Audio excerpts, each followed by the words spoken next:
Hi, Kim Buck. Hello, how are you? I'm great. Tell everybody who you are, and we'll get going. Awesome. Well, I'm Kim Buck. Like Tammy said, I run this webinar. I do it a couple times a month and possibly going to increase that. And if you are interested in that, please chime in. Let us know. I'd be interested to know if that would be helpful to everyone. I work in Arizona at an agency where we treat we have a lot of different specialties, but sex addiction and betrayal trauma is the program that I work probably the most in. I'm a CSAT there, and I am been working with Rob with Prodependence and kind of getting it out there and teaching about a different way to look at partners and family members and people who are dealing with addiction in any way. So that's kind of what this is about today. I love participation, so you guys don't have to just listen to me yap, but I can maybe help answer some questions or concerns you might have, just knowing it's going to come from a pro-dependent perspective. So please chime in with your questions, and there's not a wrong question. So participate if you feel like you would like to, and we'll do our best today. So any topics? Well, actually, maybe let's start with some of the things that are, and we'll see where this goes, because it's always a journey. So the first question is, any moms of young adults type group? I love listening to this, but my issues are different. Thank you. And so why don't we talk about prodependent in a more global way, rather than it's not just for betrayed partners? I love that. Thank you for asking about that. I'm a mom of young adults, and so I parent young adults. So that also qualifies, I would say. Sometimes the same principles that we would use with different challenges in our own life, we definitely can use as we parent. And as we parent, especially, it's one thing to parent kids under our stewardship, under 18, but it's kind of a whole new world to parent young adult children.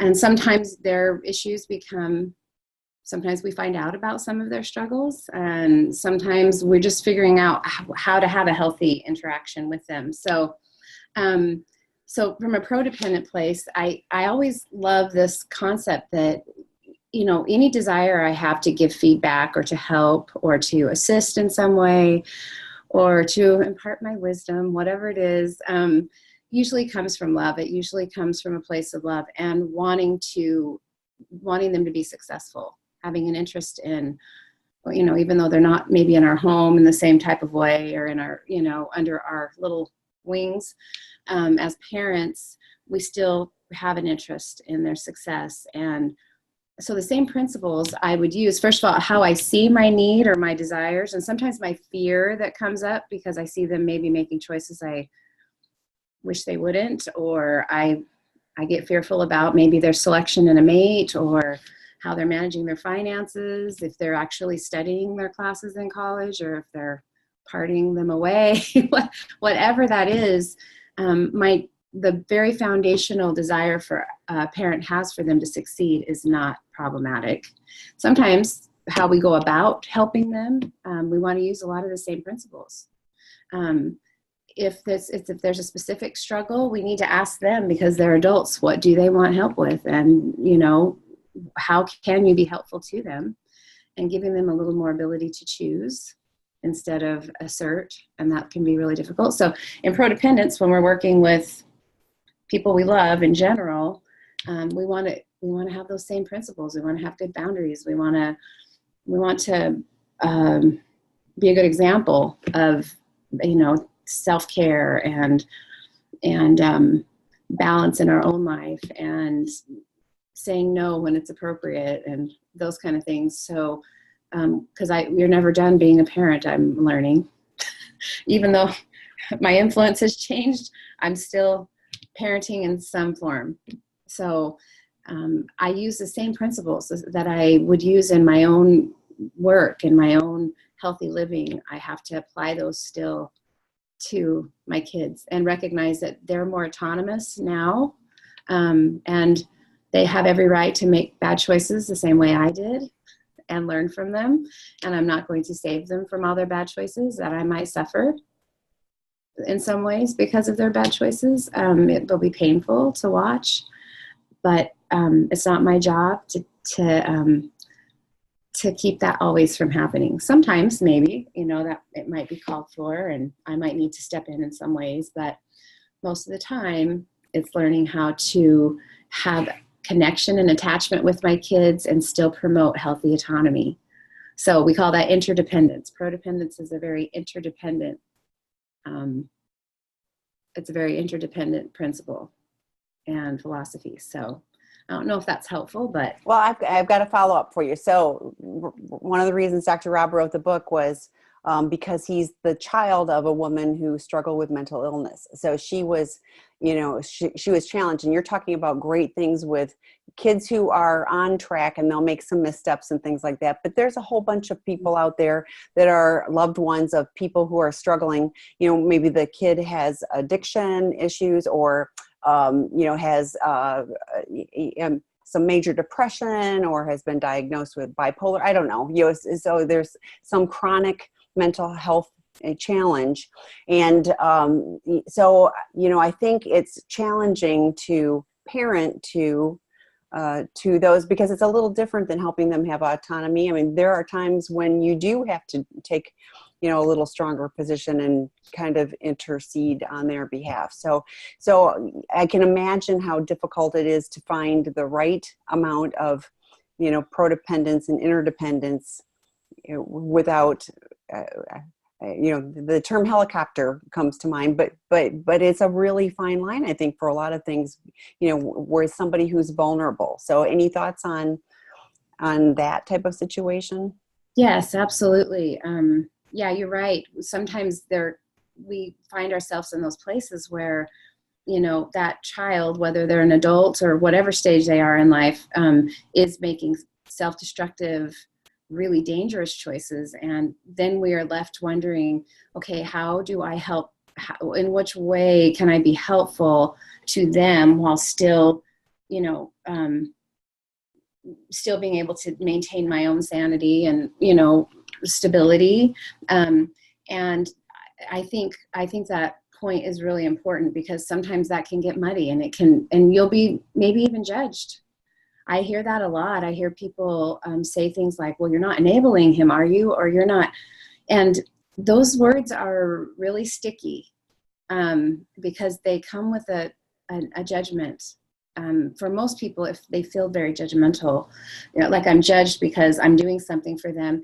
But clearly, if I have a mentally ill or an addiction going on or something that my mind is not working, my brain is not functioning in the way that it normally would, then I'm probably not going to be able to pull myself out of some of that on my own.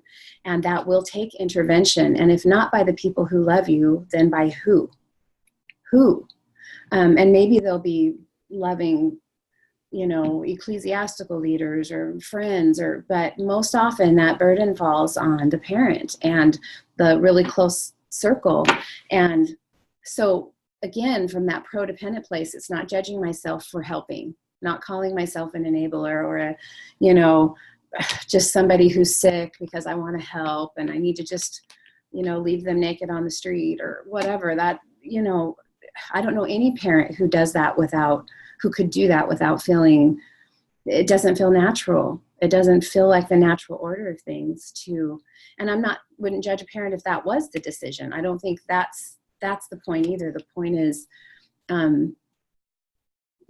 being in those difficult situations, knowing that there's no easy answer, but loving is not the wrong answer.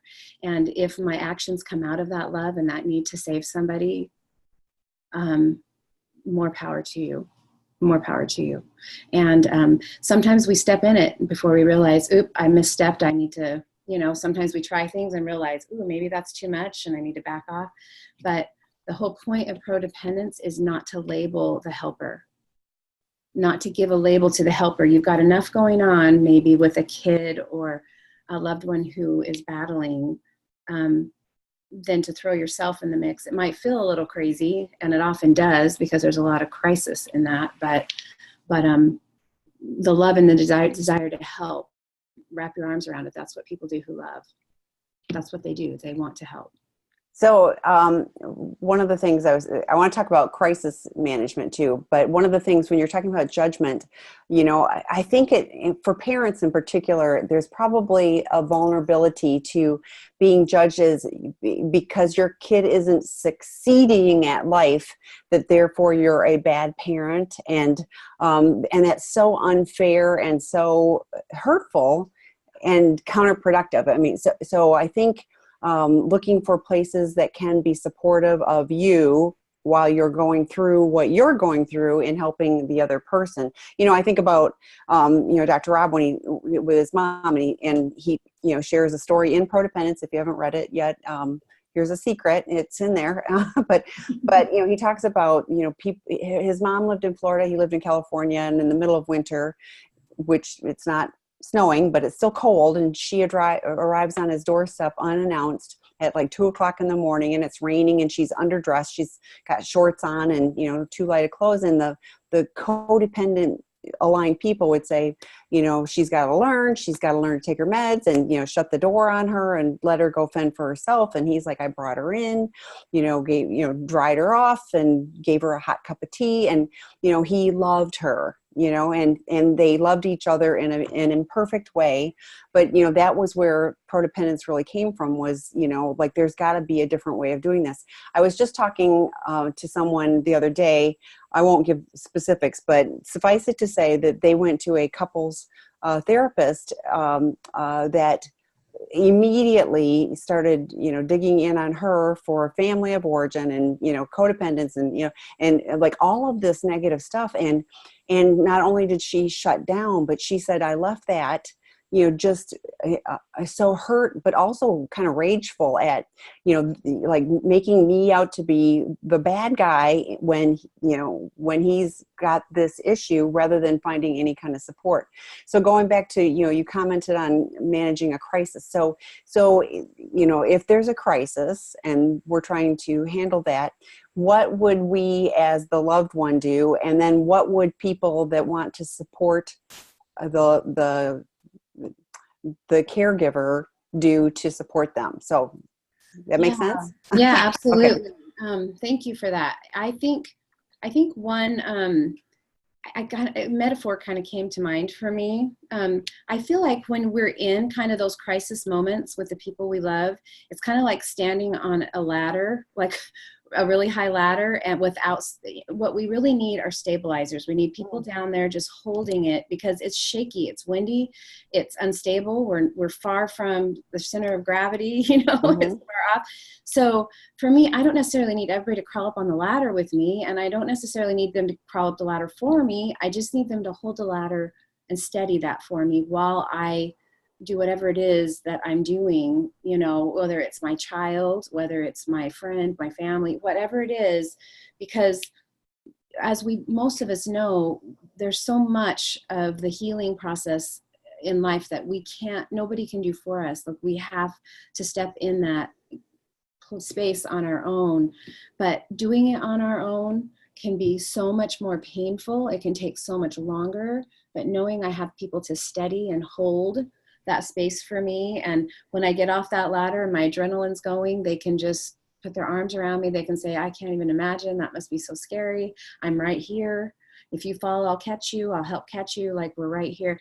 You can't almost put a price on that kind of support. And I think that's really runs completely counter to codependence. Codependence said, just, if they know how to climb the ladder, if they can't figure out how to stand up there and balance on their own, well, that's their problem. And if they fall, I'm sorry, that's too bad. That's their fall. And I just don't think I agree with Dr. Rob, and this is all over in his book, but it's not natural. It runs counterintuitive to our need to attach and stay attached and help the people we love. It's just, that doesn't make sense. And so there's a lot of lonely people trying to deal with really hard things. And, and even, my kiddos, my adult kids, I tell them all the time, your you will only be as healthy as you secure the attachments in your life, whether it's your significant partner or your children or your friends. We have to have our tribe. We all have to have our ladder holders, for lack of a better word, because, it's just, no matter how good I am, I'm not going to be able to do that all on my own. I can't be here and there at the same time, so to speak. So yeah, crisis, we want to just lean in. Like, we know with crisis, that the hardest part about crisis is it's hard to keep our own balance because we're spinning, or we're unstable. It's hard to stay stable when we see people we love hurting and self-destructing and making bad choices, and and maybe even to the point that they are self-destructive, to the point that they're suicidal or whatever. That's really hard.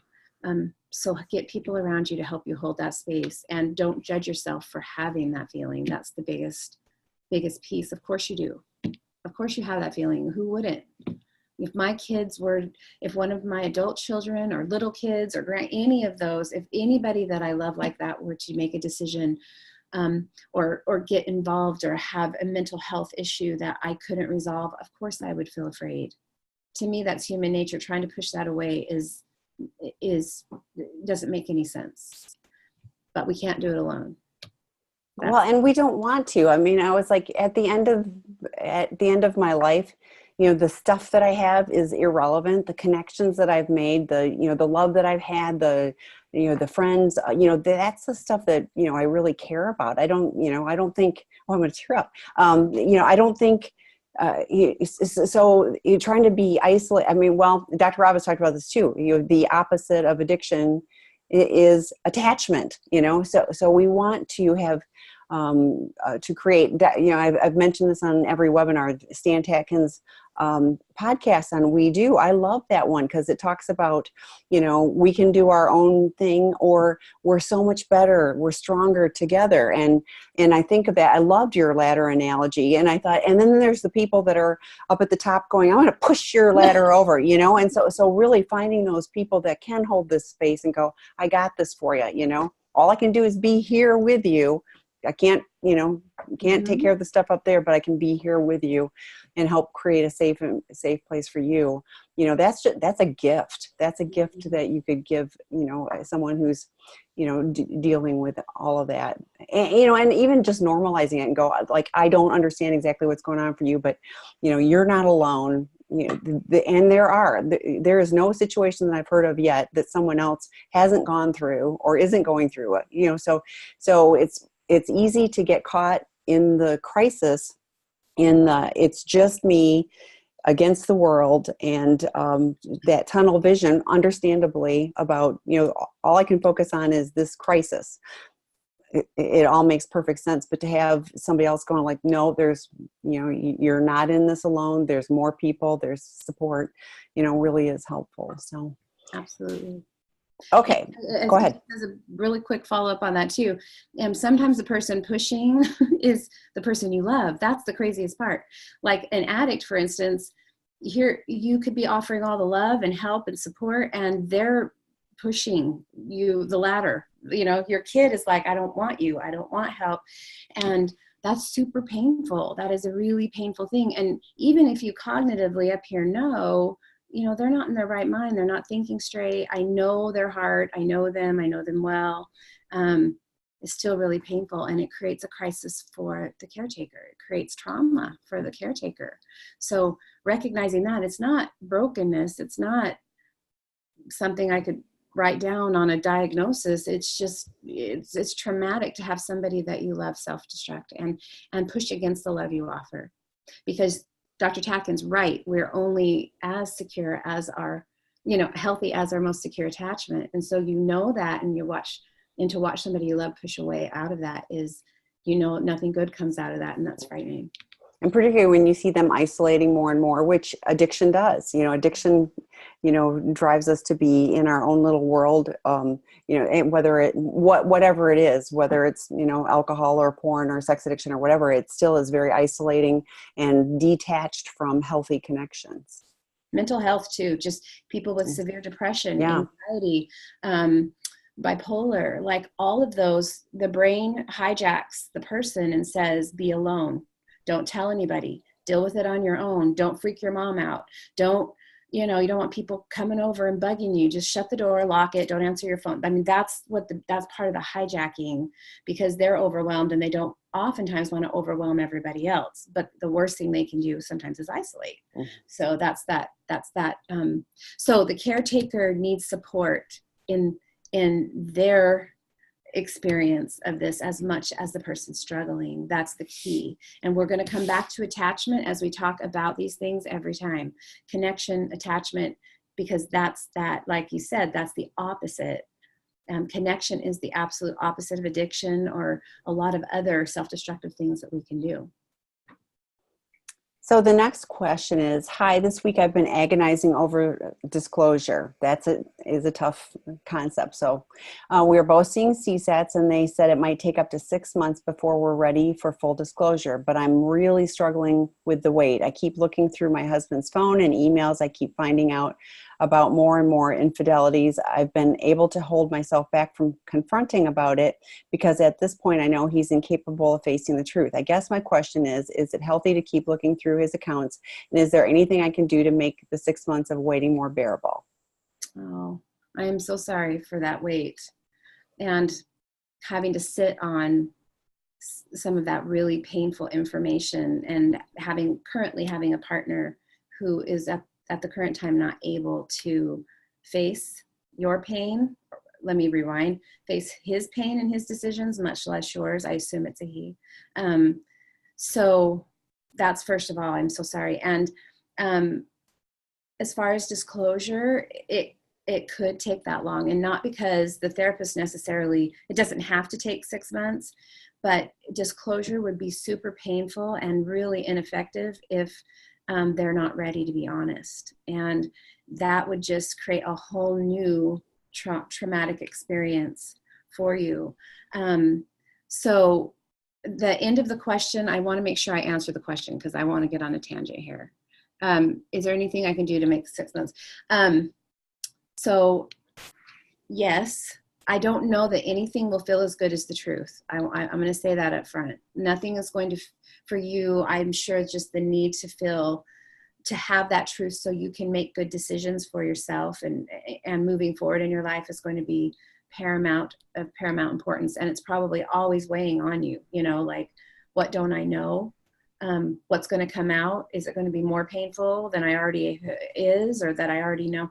And that's torture sometimes for the partner. And as a therapist, I recognize that. And I have seen this before where it's just so painful. Sometimes all you can do is follow that guidance. And during that time, take super, super good care of yourself. As far as looking through his phone, and this was something I was kind of going to bring up today, so it was a really good caveat. But sometimes there's, in the past, again, we'll go to Prodependence, used to say looking through phones and records and internet log, histories are codependent and unhealthy. But you really, it's really about how you feel when you're doing it and after. Does it help? Does it create a little bit more safety for you to have more information, or does it create more instability for you? I don't know that doing it or not doing it is healthy or unhealthy. I think it's really about how it affects you. And in my mind, that is safety. Those are really safety-seeking behaviors. It's someone's desire to try and create some safety. And information, when you're dealing with infidelity and betrayal, feel safe. If I have the information, then at least I know what I'm dealing with and I'm not in the dark. So I don't mean to convolute the answer at all, but it's not cut and dry. I think get some good people around you if you don't already. Good friends in recovery would be magnificent, or on a similar journey. And when you want to maybe go through the phone or go to the internet, maybe call and talk to somebody first and say, okay, here's where I am. I'm feeling really afraid. I'm feeling really activated. My fear is all activated in my trauma. And just get some feedback, get some support, and it might be the right decision to look through. That might actually help keep you safe. So I take it case by case basis. It sounds like it's really traumatic for you to look through all that. However, it has given you some information. So get support around you that can help you kind of deal with the information you're getting and help you decide if that's healthy for you or not. And every tool you have at your disposal, connection, number one, but self-care, balance, create as much balance as you can in your daily life, in the different areas that are important to you. Get all of those things in place. So it's kind of like stabilizing your ladder, like do as much as you can do to create that stabilization until you guys can get to that all important day of disclosure. One of the things I thought about was constantly seeing new stuff. To me, like my first reaction was it's like staggered disclosure, because I keep finding out more rather than being able to have it. The other thing with a real disclosure is you get the information in a manner that, so rather than finding out, and seeing images or whatever you happen across, I've had unprotected sex with whatever. It's like it's in a different way, so it isn't constantly traumatizing. So I really appreciate what you said, Kim, is what is it doing for you and to you, if you're, when you're looking at this, and if it's helpful for you, if you find that helps calm you down and you're less fearful, then it may be the right thing. But if it's constantly traumatizing, and now there's, one of the things I think with a really good disclosure, professional disclosure, is, like I said, the information is given in a manner that is hopefully less traumatic for the person hearing it, where there's no filter on this. Whatever you see, it gets stuck in your head. And like, I always feel, I feel bad about partners that have, I call them vomit disclosures, when the addict wants to unburden themselves. And now I want to tell my partner everything. And I'm like, well, so you feel good, and she's just gotten traumatized and dumped on and all of this type of thing.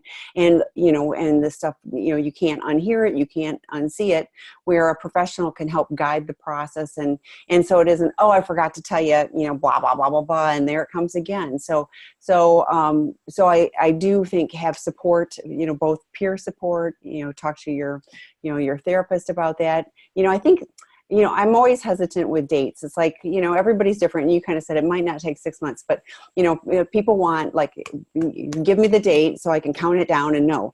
And I think it's more fluid than that. And hopefully he steps up and is able to, and it's not just stepping up, but hopefully with guidance, he's able to, to help, go through that process. And at the end of the day, with a good disclosure, it's not a fun time, but, it levels the playing field. You have a foundation, so that you have a foundation for building a new house, for putting your ladder back on the, so that you can, can find a path, whether you stay together or not, because some of you listening, won't stay together for whatever reasons. So it's still so that you have the ability to, the things that you thought, I don't think he's telling the truth. He said I'm going on a work thing and he wasn't, or whatever. It really helps validate your experience, and, the gaslighting, all of those things, and so I think disclosure is an amazing thing, difficult, and done best when it's done with professionals who can set it up to optimize, the experience for both, optimize the outcome, for the relationship. So, and for each of you. So another thing I want to mention that just popped in my head is, one thing you could do that might be useful is, when you run across new information, or you have something come up inside of you, a fear, a doubt, a question, which is very common for partners, they start reviewing everything, that one vacation, that Christmas when he didn't come home that night, or whatever. Like, start writing down questions. Have a notebook and start writing down your questions, and you can take them to your therapist and say, here are some of my big concerns that keep popping in my head, because that can definitely be given to his therapist so he can address that in disclosure. So you don't feel pressure in that moment during disclosure to have all the right questions to ask.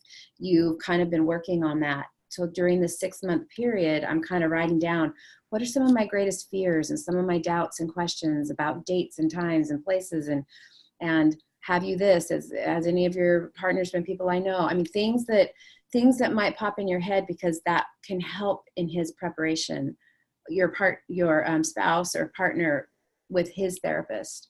So that might be another way to help with some of that stuff that comes up, and those is start to write them. That, I think that might be helpful.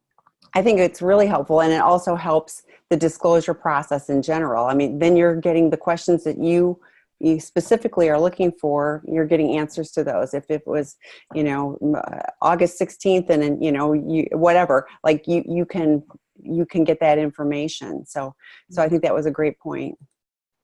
Oh, go ahead. No, that was it. Oh, ready for the next one? Okay.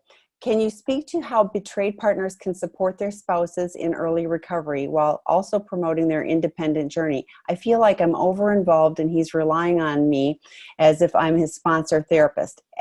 But at this point, I also feel like he can't do it without me, and I can't really ask him to go it alone. Are there some concrete steps that we can take to transition to a more independent road to recovery for both of us?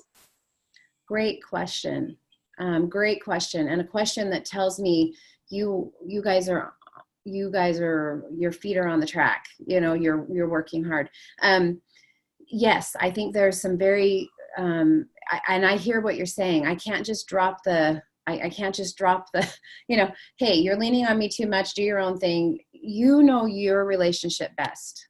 There is no therapist, there is nobody who knows your specific relationship best. Not that therapists and people that care don't have good insight into you and have that education that will help you along and that training, but you have to, if your gut tells you, gosh, I can't drop it all at once, but I recognize there's maybe a little bit too much reliance on me, and I would like to see him or her pick up the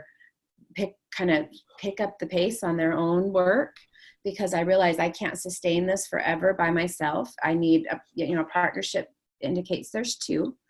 We lean on each other, but we don't save each other, so to speak, right? That's that we have to do our own work. So I think a therapist could be really helpful with this as well. But I think I would take very small steps, and they would look to me more like boundaries.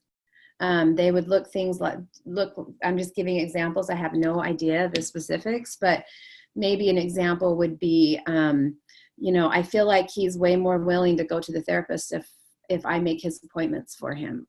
I don't know. I'm just giving an example. So that might be something that you could say, you know what, I think he's capable of making that phone call. And I think it's important that he does. So it's not the therapy process isn't all on me. I care about him and want him to get better, but I could maybe let go of that. So to me, that would maybe be a boundary, and it wouldn't be as much about about him as it would be recognizing here's an area that would be important for me to let go. It takes up more time than I need. Certainly he has a phone, he can make a phone call, so as I'm really thoughtful about that, I might just say to him, hey, I recognize that I've been doing this for you and I was happy to do it. I feel like you're making great progress in your recovery, and that this is an area that I maybe need to step back. It's a little more pressure for me than I really want right now. So I'm willing to have a discussion about it, but I think this is what I need, for me. So to me, that's a boundary. That's a step. Like you're referring to, what steps can I take? I kind of think about the big stuff I do. And then I start thinking about, okay, there's these kind of ancillary things. And I start here and wind my way in. I don't start here, because that just pulls the rug out of the whole thing. So I start here, like maybe I can not make those appointments. That's kind of scary, because what if he doesn't? I might have to address that later. And part of my boundary might be, but if you don't make your own, you have to know that the impact of that would be, I could lose trust in your process, and I don't want that to happen. So I would start with those things, driving himself to this, I don't know, whatever the thing is. And then I would work towards, surrender at some point, not loving, not caring, not being a partner, helping, but recognizing part of addiction recovery is really reclaiming my adult self. It's like I'm going to be a grown up and learn how to manage my emotions, my time, my struggle, and my partner's going to be my partner. You know, she or he might be there when I need them, and sometimes I need to lean on them, but ultimately the responsibility falls on me, because that's what grown-ups do.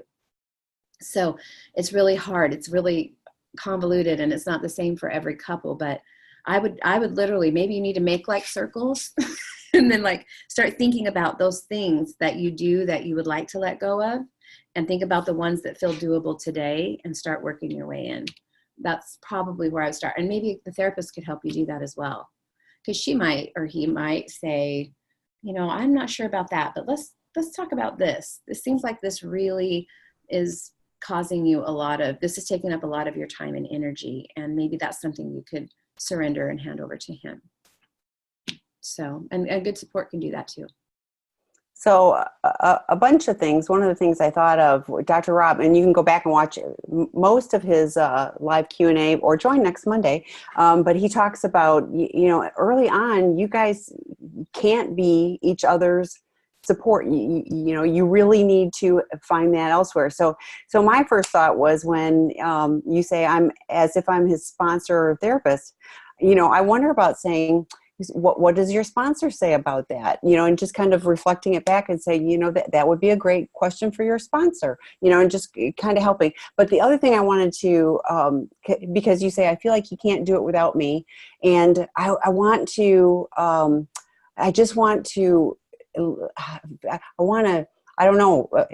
I want you to understand that, you know, it ultimately is his decision. There is nothing you can do or can't do that will make him, you know, act out. He's got to, in a prodependent way, you know, still step out. But a lot of partners, I think, or loved ones, you know, feel like if I don't do this, then my loved one is going to, you know, and I think sharing, say, like, I really, you know, just can't be there for you. I have fear that, you know, that you may not follow through, and there could be, you know, there could be consequences. You could choose to act out again, and that would be terrible, and we'd have to start rebuilding trust all over again. But, you know, for us to have a healthy relationship and be able to move forward, we both need to have our own support that can support us in, you know, in a way that, and you know, there can be touch points and things like that, but, you know, but ultimately you aren't his sponsor, you aren't his therapist, and you know, like, he needs those people,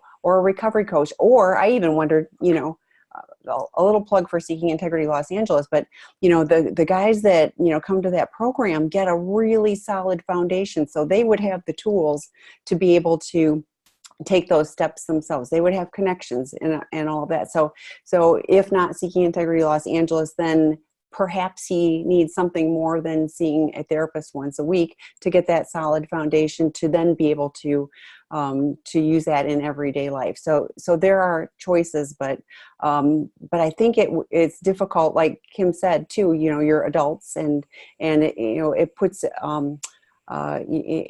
you almost in a parenting role if you have to oversee his program and his care and, you know, those type of things. So, you know, wanting to be in a relationship with him, great. But, you know, what does that look like for this part of our journey right now? And, you know, the spiral, I was even thinking about, what do I visualize? You know, this is where I want to see us get to, and share that. This is what I want to see. And right now we're not there, but we can take steps that can build us each and both towards a different relationship goal. So. Well, and we all want to have I think if I'm a partner or a family, like, ultimately I want an equally yoked, like, we're equal partner thing, right? It's not healthy to be in a role like a counselor or a parent, a parental role, even though I recognize I found myself there because I have a loved one who's kind of self-destructing on me, and, you know, blowing stuff up everywhere. So yeah, I want to acknowledge it's not easy, because there's a lot of fear. If I let go, what's going to happen?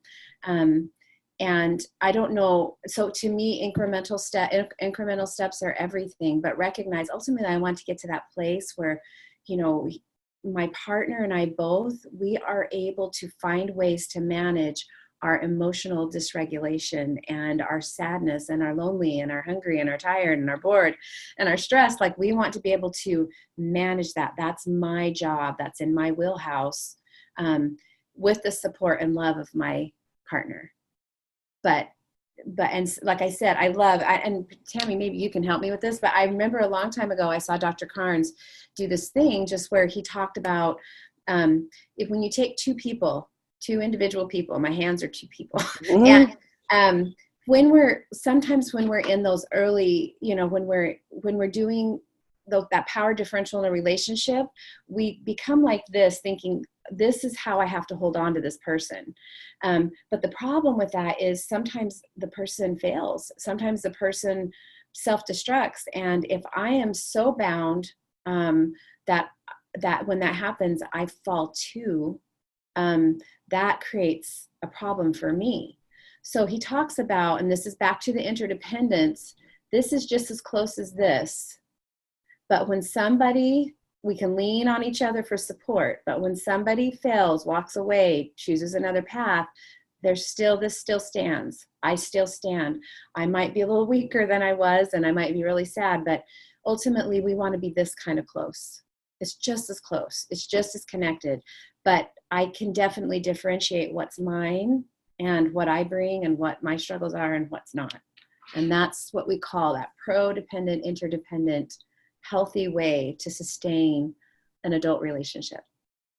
And we want to get that way too, even with our kiddos. Because remember, we're like this, like, I mean, that way because we're supposed to be, right? We birth them, and then all of a sudden, this starts to happen. And then a little bit of this, and then we have to find our way to still be close and connected.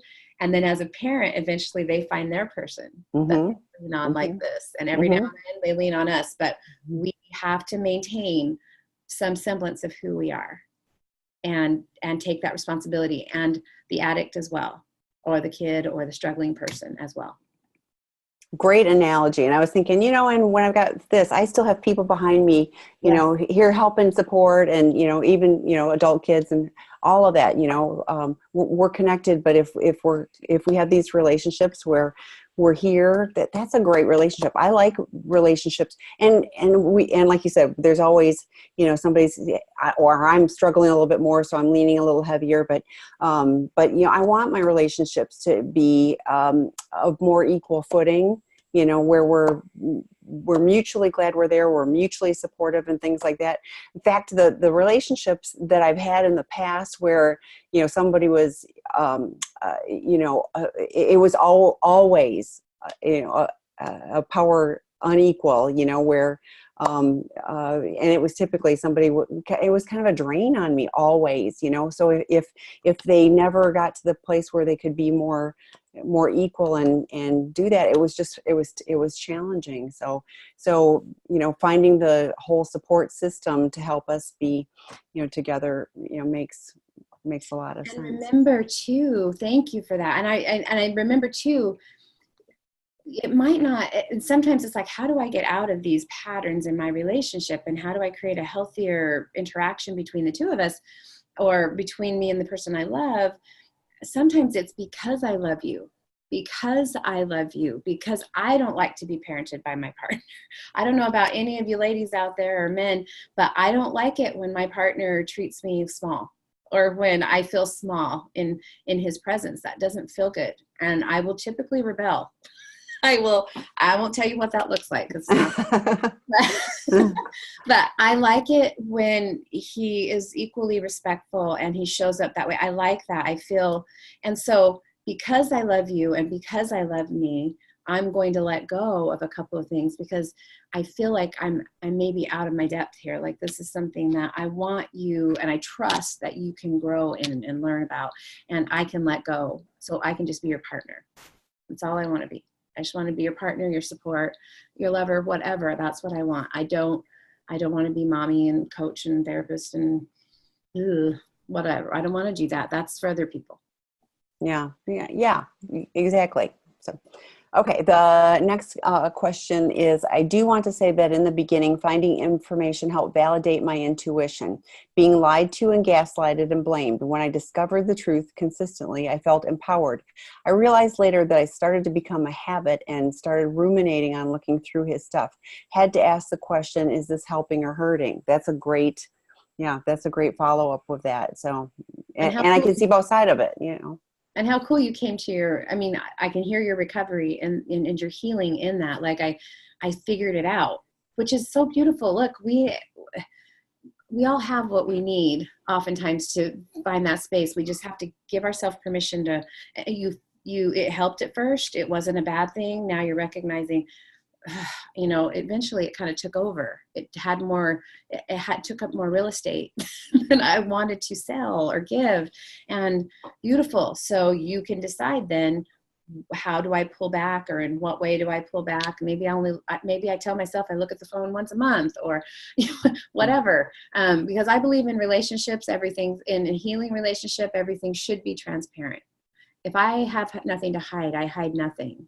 It's just that simple. Even though it's really difficult when addicts have been hiding most of their life, that's going to be a really hard thing to get to. But it doesn't justify the deceit at all. And so that's, you know, to me, I think everything should be open and transparent. I would probably even venture to say I might go to that partner, particularly if he's in recovery, and say, you know, I just need to know I can look.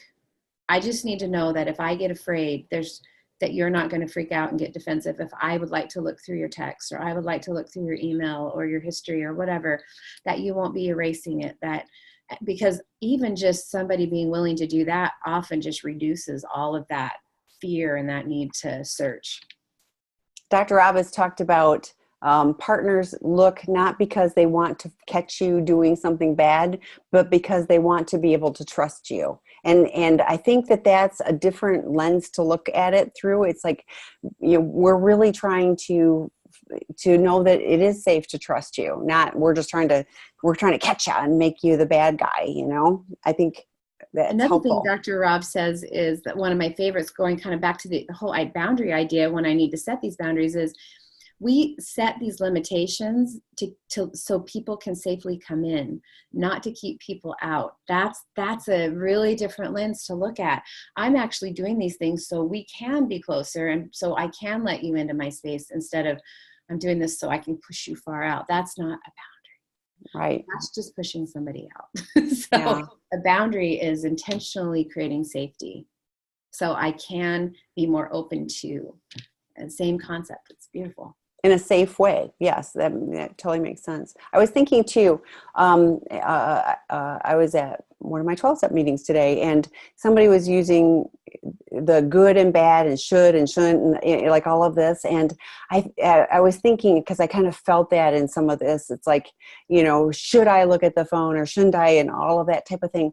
And I think that it's challenging when we get into, because it's almost like, oh, I was bad, you know, because I did this and I shouldn't have done that and all of that kind of thing. And I think what you're saying is, like, if it's creating safety, then it is. If I want to look at your phone once a month and it's going to be a random day, you know, then, you know, so be it. But the judgmental, and I think it ends up being shaming because, oh, I failed, you know, or, you know, I know guilty, whatever, you know, it doesn't help me or help my relationships, you know, either. So I think it's being kinder to ourselves and just going, like, identifying, like you said, okay, why would I want to look at the phone? Because I'm fearful. There's something going on right now that I'm not trusting. I'm fearful, whatever. Okay, let me own that.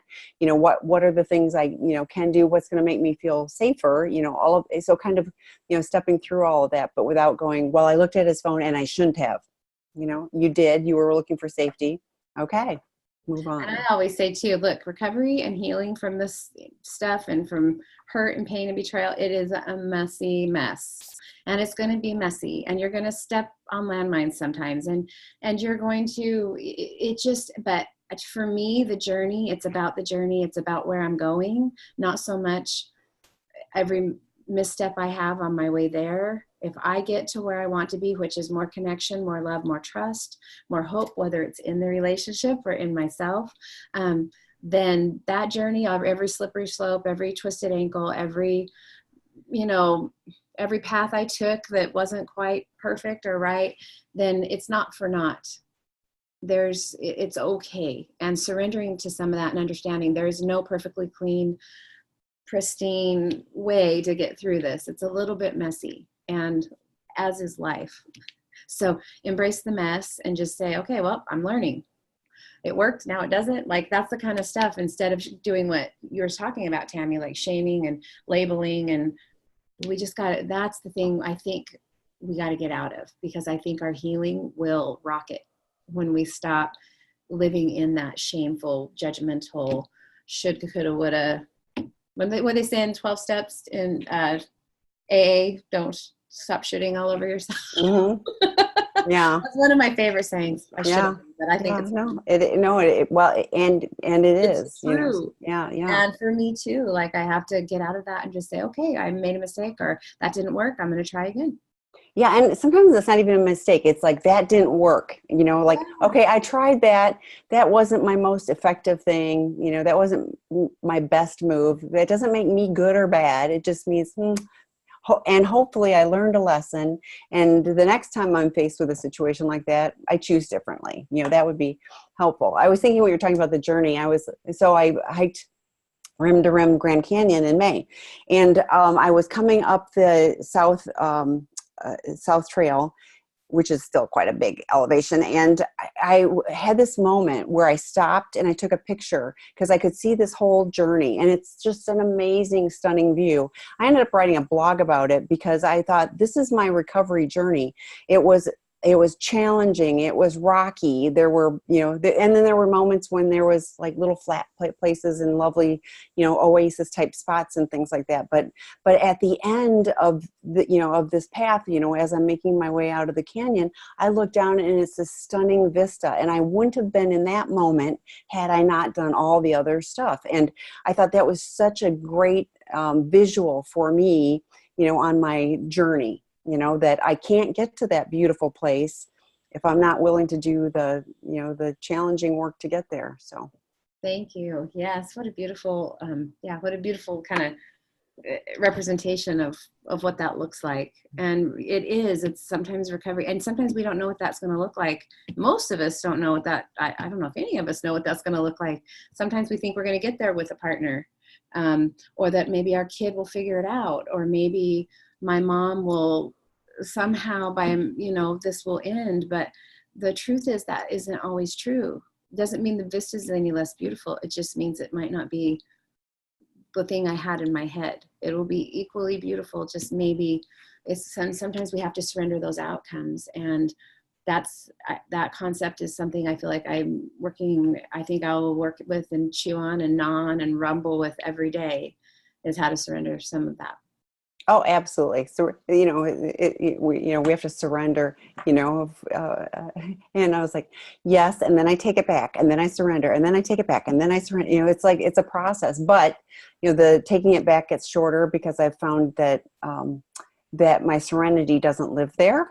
And so the more control I think I'm trying to push on things, the more I go, gosh, I'm not in a happy place. So, so I've learned, but a lot of serenity prayer stuff. What do I have control over? Wait, me and my reactions. So yes, yeah. Big time. Yeah. Big. I think probably one of the most ongoing healing concepts will be that concept. And I'm for those of you who might not be, still in their teens or something, as you live life, you learn, what I think I'm more and more aware of what I don't control.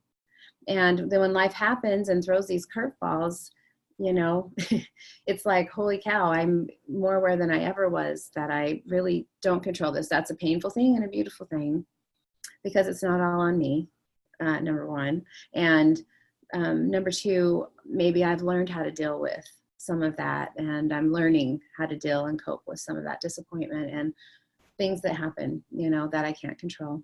And I learned to surrender in the way that works for me. So So thank you so much, you all, for your questions.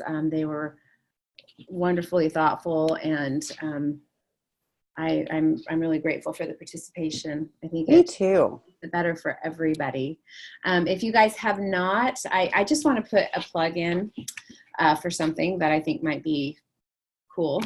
If you have not got this book, please do. It is not a hard read. It's a fast read, but I think it has a lot of really good things, just so many good concepts, a lot of what we're talking about today. And I think there's so much good in here, but one of my very favorite things is in the very front. I believe Rob's dedication is to his mother. It is so tender and so sweet, and really helps drive home what Prodependence is and where it came from, and where that foundational, where Dr. Rob came up with the idea. But it's really beautiful, and I think it really captures what a lot of us who have ever been through pain with a loved one, where we want to get with that and where we want to end up. So I would highly recommend that read. And for those of you that are here, please join the drop-in groups. There's several partner drop-in groups that are created. There's one on Sunday night at 6 p.m. Pacific time with Angela Spearman. There is another one 12:30 p.m. with Brittany Mangum and Debbie Allen on Wednesdays at all Pacific time. There's a men's betrayed partner group that is on Thursday nights at 6 p.m. So there will be more. So we're creating more. Let us know, Tammy, when the Not Everybody's a Teenager group happens. It'll be on the calendar. It will be. I promise. I'm on it. So awesome. Thank you, everyone. Thank you for showing up today. And I will be back in 2 weeks. I don't know the date, but we will see you then. Thank you.